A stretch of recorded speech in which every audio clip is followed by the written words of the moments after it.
Hey y'all, I'm Anita from the blog Whispering Pines Homestead.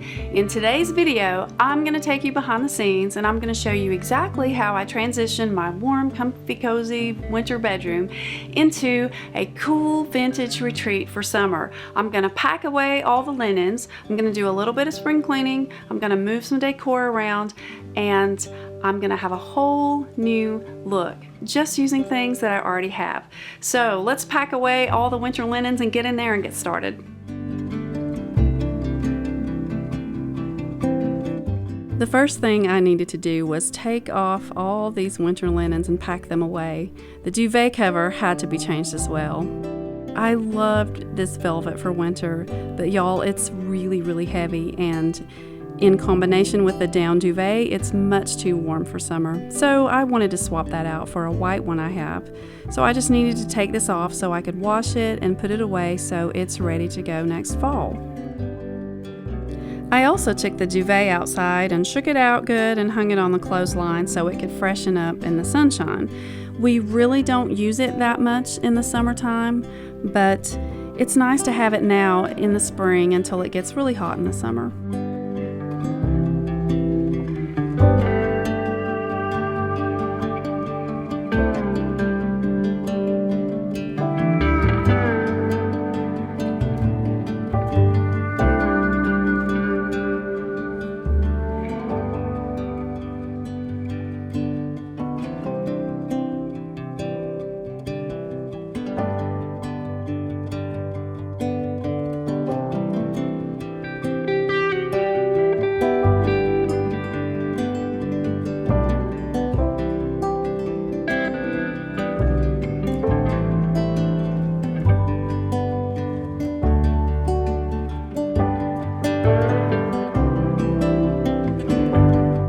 I also wanted to change out these plaid curtains.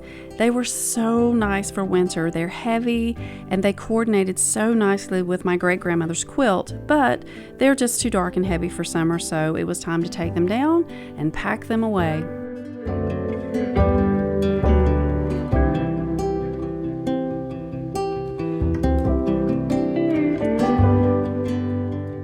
And while the curtains were down, I wanted to take the opportunity to clean the windows.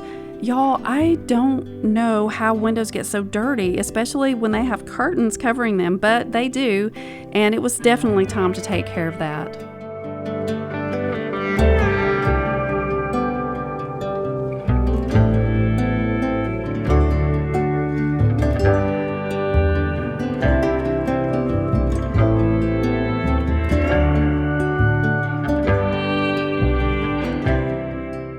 I love that the bottom section of these windows folds in, so I'm able to clean the bottom half, which has the screens on the outside, so it makes it really convenient.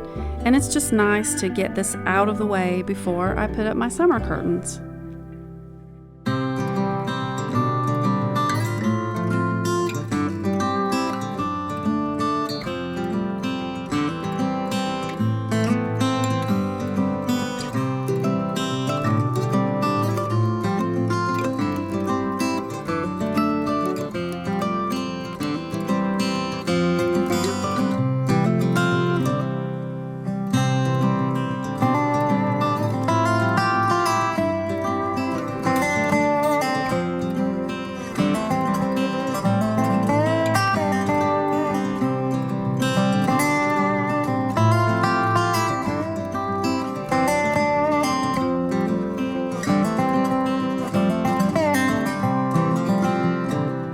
I love a freshly made bed, and in fact, one of my most vivid childhood memories is spending the night with my grandparents here and falling asleep to the sound of the creek, which is just a few feet from my window. But the thing that really stands out in my mind is the scent of my grandmother's linens. Y'all, I cannot even begin to describe what they smelled like, but they were freshly starched and they smelled like this combination of fresh air and sunshine and mountain creek water. It was just the most wonderful thing. All of her linen smelled amazing, and getting to crawl into that beautifully made, fresh, clean bed was something I'll just never forget, and it's exactly what I try to recreate here. So I do hang my linens outside on the clothesline, and I do iron my cotton sheets. And I love and actually prefer cotton sheets. I know a lot of people love linen these days, but I prefer a good quality, high thread count cotton sheet, and they're very easily available pretty inexpensively these days.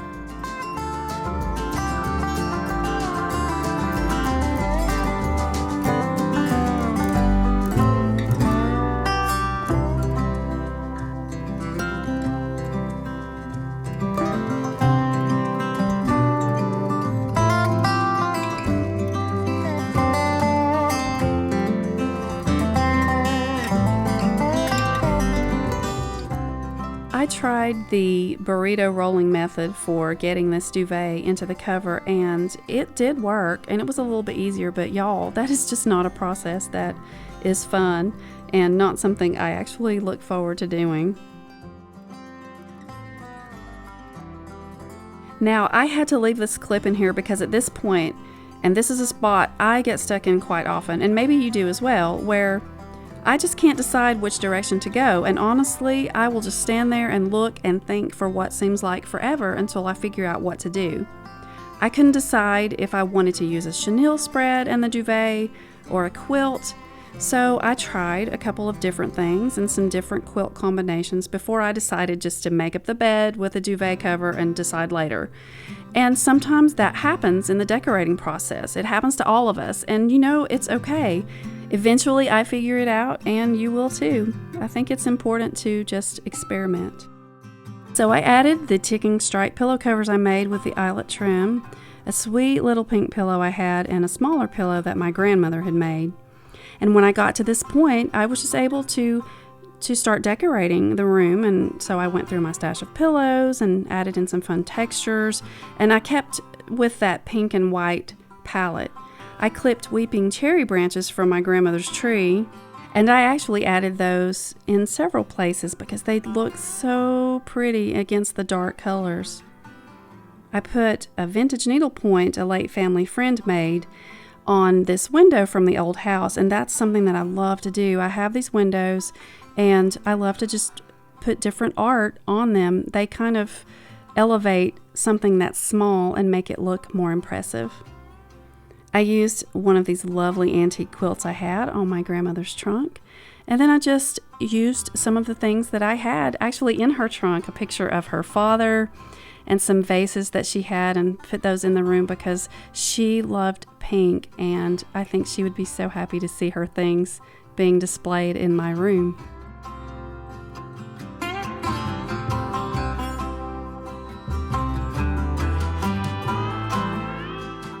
This room actually went a very different direction than I had originally planned, but I love how it turned out, and I am so enjoying being surrounded by things that mean something to me.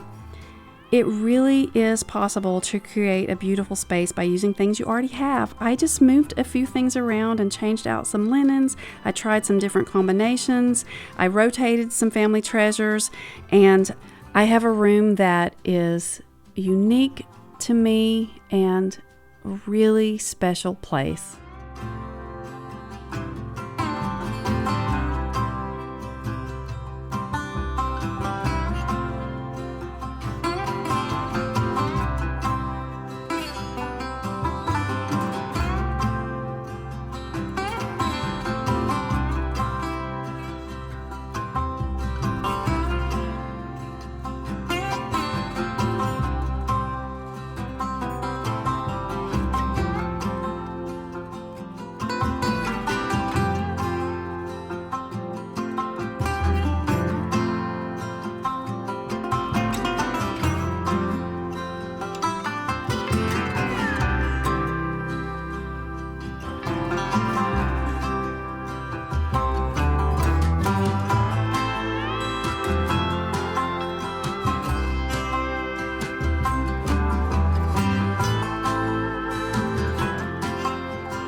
I hope you enjoyed that little sneak peek into how I decorate seasonally. I really do love to take the things I have, move them around, rotate a few things here and there, and get a fresh new look. And you can do the same thing too in your home. It's really, really easy. So I always say, use what you have and make it special.